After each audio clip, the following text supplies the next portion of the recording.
You know that feeling, right? When a certain piece of music just grabs you, flips your mood completely, Absolutely. makes you feel something really deep down. Like, yeah.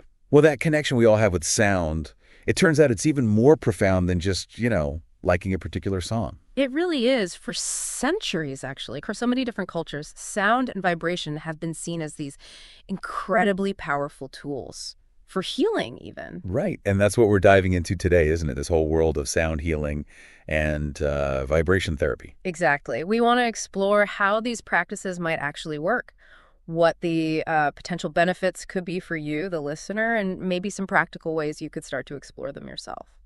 Okay. Sounds fascinating. So sound healing. Hmm. It feels like a really broad term. It is, yeah. Are there some core ideas that kind of tie it all together? I mean, with all the different tools people seem to use. That's a really good question.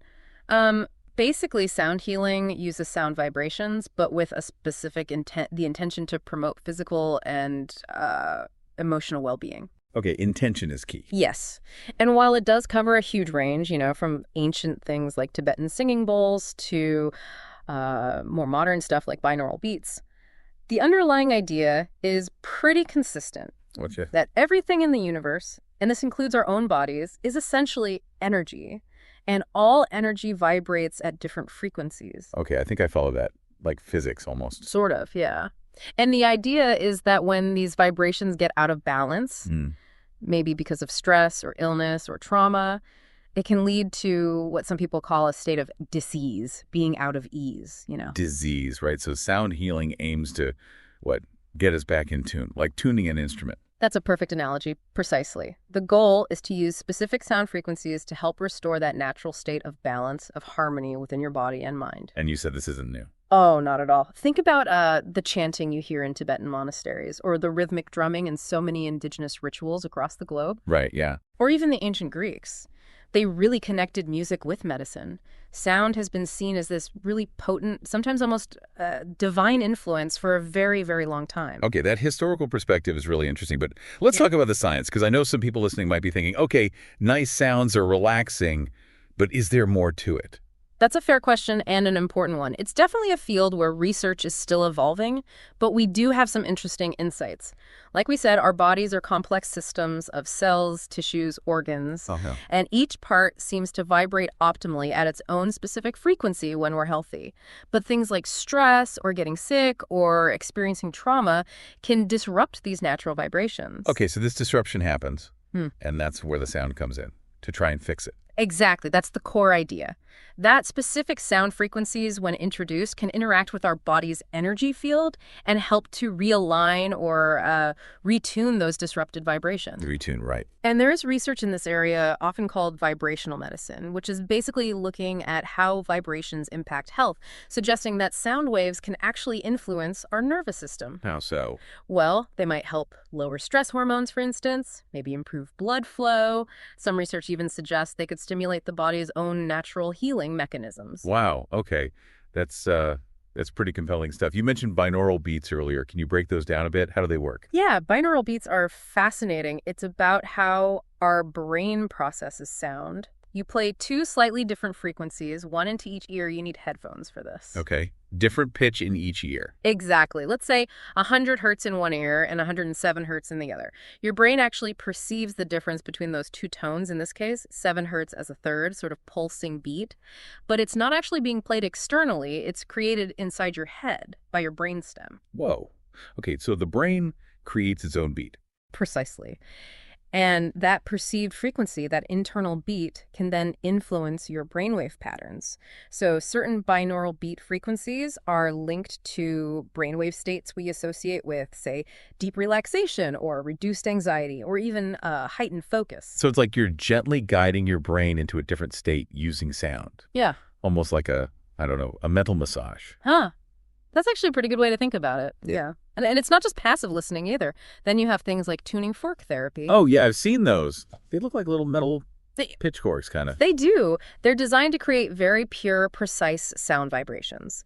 And practitioners often apply them to specific points on the body, maybe acupuncture points or areas of pain. Directly on the skin? Sometimes directly, sometimes held just above. The idea is that these really targeted vibrations can help release tension, maybe break up energy blockages, promote healing in that specific area, and just generally improve vitality. Interesting. Okay, so we've got some of the theory, a bit of the science. Let's talk about the actual tools. Tibetan singing bowls seem like the classic example, right? What's special about them? They really are iconic, aren't they? Often made from a blend of metals. You strike them or rub a mallet around the rim. Makes that ringing sound. Exactly. And it's this deep, resonant sound that just seems to hang in the air. The sound waves they produce are believed to induce relaxation. Definitely. And in those traditions, they're often used to balance what they call energy centers or chakras in the body, helping restore harmony. People just find those rich tones incredibly soothing. I can imagine. And what about gongs? They seem bigger, more powerful somehow. Oh, gongs are definitely powerful. They have such a long history in spiritual practices, ceremonies, healing. The vibrations they create are intense and can feel like they're penetrating right through you. Right. People talk about gong baths. Exactly. These immersive sound experiences, they're becoming super popular, especially for stress relief.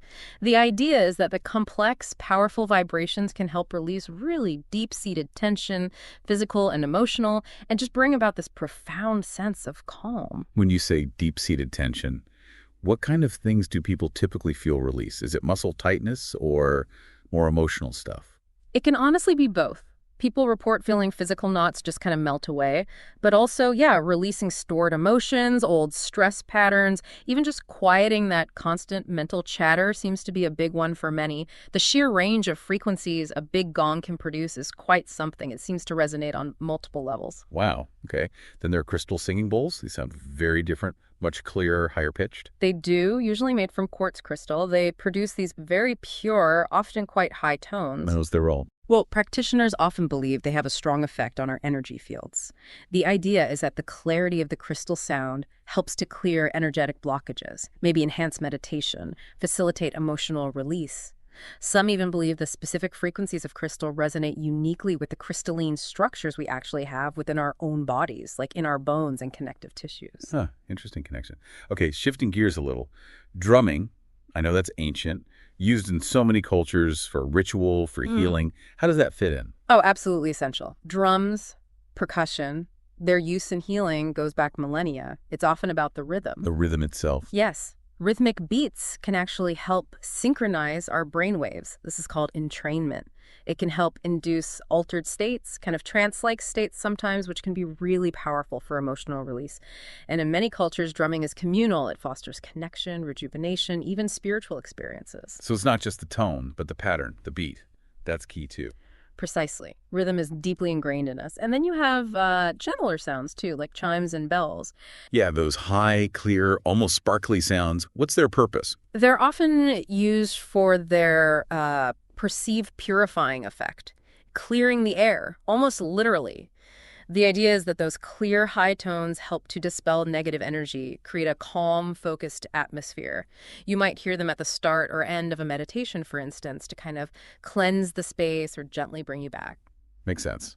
And we should circle back quickly to binaural beats, since we mentioned them. Their accessibility seems like a big plus. Totally. Being able to just pull up a track on YouTube or an app makes them a really practical tool for personal use, whether you want to relax, focus for work, or maybe try and get better sleep. Okay, so a whole toolkit available. Let's talk about the bottom line then. What are the actual benefits people report? What might someone listening expect to feel or experience? Well, I think one of the most immediate and commonly felt benefits is just deep relaxation and stress reduction. Okay, that makes sense. Those calming frequencies, whether from a bowl or a beat, they seem to directly affect our nervous system.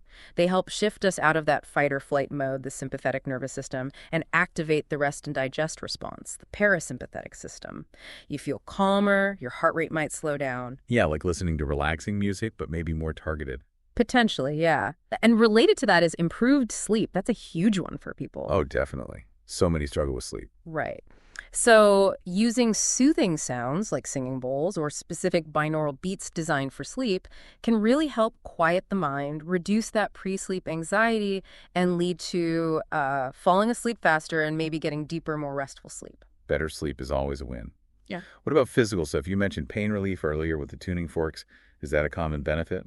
There's definitely growing interest there. The idea that sound waves penetrating the body can help release muscle tension, maybe reduce the perception of pain, improve circulation to an area, it makes intuitive sense to some extent. And yeah, tuning fork therapy specifically is being explored quite a bit for things like chronic pain or inflammation in specific spots. So more than just feeling good, potentially real physical effects. Yeah. What about emotions? You mentioned emotional blockages. Yes, I think this is a really powerful area for sound healing. Those vibrations can act almost like a gentle nudge, helping to loosen and release pent-up emotions, stress, anxiety, grief, things we might hold on to without even realizing it. How does that work, do you think? It's hard to say definitively, but it's as if the sound creates a safe space, and the vibrations help to move that stuck energy, allowing for processing and release, leading to greater emotional balance. It can be really helpful for people dealing with past trauma or ongoing anxiety. That sounds incredibly valuable. And lastly, you mentioned meditation and focus. How does sound help there? Because quieting the mind is tough. It really is. Sound can provide an anchor for your attention. Instead of chasing thoughts, you focus on the sound.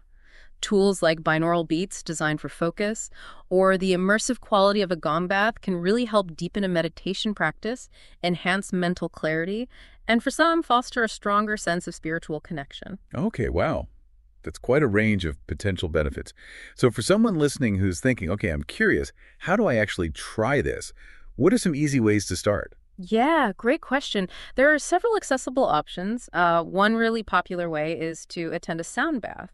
Right, we mentioned those. You typically just lie down, get comfortable, maybe with blankets and pillows, and a practitioner plays various instruments, gongs, bowls, chimes, maybe others. It's designed to be deeply relaxing and immersive. You can often find sessions locally or even guided ones online now. This sounds like a lovely passive way to experience it first. Yeah. What else? Binaural beats, as we said, are super easy. Headphones on, find tracks on YouTube or apps for whatever you need. Relaxation, focus, sleep. It's a fantastic tool for managing stress day to day, right from your own home. Simple, effective. What about doing something more hands-on at home without needing a practitioner? Absolutely. You could consider getting your own, say, small Tibetan singing bowl, or maybe a set of tuning forks if you're interested in specific points. Even just playing recordings of calming nature sounds or gentle chimes. Set aside just 10-15 minutes a day to really listen, maybe meditate with the sounds, or just relax. That consistency can make a difference. Yeah, building a little ritual. Exactly. And if you like community and rhythm, Drum circles. drum circles, it can be so much fun. It's a great way to experience that primal power of rhythm, release stress, and connect with others through sound. Many communities have them, often very welcoming to beginners. It can be quite a therapeutic release. This has been really enlightening. It's amazing to think about the potential hidden in something as basic as sound. It really is, isn't it? Sound healing, vibration therapy, it offers this unique and I think quite potent way to support our well-being on multiple levels: mental, emotional, physical. Yeah. As we've talked about, the benefits can be broad. Less stress, better sleep, maybe some pain relief, emotional balancing, sharper focus. So whether someone wants to dive into a full sound bath experience or just, try some binaural beats while working, it sounds like there are options for pretty much everyone. Absolutely. It really comes down to finding what resonates with you, the listener, exploring what feels good, what helps you, and seeing how you might incorporate these ideas into your life to support your overall health and happiness. Well, this has certainly given me food for thought. Maybe I will finally check out one of those sound baths I keep hearing about. Thanks so much for sharing all this. It's been my pleasure. Really enjoyed it. And for you, listening. As you go about the rest of your day, maybe just take a moment, really tune in. Notice the soundscape around you, the sounds outside, the sounds inside, maybe even the rhythms within your own body. Just consider your own personal relationship with sound and its potential. Its potential for bringing a bit more healing, a bit more well-being into your life. You might just be surprised by what you discover.